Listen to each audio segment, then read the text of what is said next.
যুক্তরাষ্ট্র ও কানাডার box office top চার্টে প্রথম বাংলাদেশি চলচ্চিত্র হিসেবে সেরা 20-এ জায়গা করে নিয়ে ইতিহাস গড়ল তানিম নূর পরিচালিত বনলতা এক্সপ্রেস। মুক্তির প্রথম 3 দিনেই 48টি থিয়েটার থেকে সিনেমাটি আয় করেছে প্রায় 1,90,00,000 টাকা। উত্তর আমেরিকায় 3 দিনের আয়ের হিসাবে বনলতা এক্সপ্রেস এখন সর্বকালের চতুর্থ সর্বোচ্চ আয়কারী বাংলাদেশি সিনেমা। সংশ্লিষ্টদের ধারণা, প্রথম সপ্তাহ শেষে আয়ের তালিকায় দ্বিতীয় স্থানে উঠে আসবে বনলতা এক্সপ্রেস। উৎসবের পর তানিম নূর বনলতা এক্সপ্রেসের মাধ্যমে উপহার দিলেন আরেকটি দারুণ কাজ। ব্যবসায়িক অনেক রেকর্ডও ভাঙবে এটি। ঈদ উল ফিতরে মুক্তি পাওয়া 2 ঘন্টা 33 মিনিটের সিনেমাটি ব্যাপক সাড়া ফেলেছে দেশের বাজারেও। বুড়িগঙ্গা টকিজ, হইচই স্টুডিওজ ও ডোপ প্রোডাকশনস প্রযোজিত সিনেমার টিকিট 2 সপ্তাহে দেশে বিক্রি হয়েছে 4,02,00,000 টাকার। এতে অভিনয় করেছেন এক ঝাঁক জনপ্রিয় তারকা। সিনেমার সঙ্গীত নজর কেড়েছে দর্শকদের।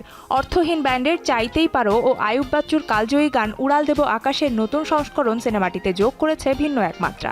আগামী 10 এপ্রিল লস অ্যাঞ্জেলেস, কানেকটিকাট ও অস্টিন সহ যুক্তরাষ্ট্রের আরও 4টি নতুন থিয়েটারে মুক্তি পেতে যাচ্ছে বনলতা এক্সপ্রেস।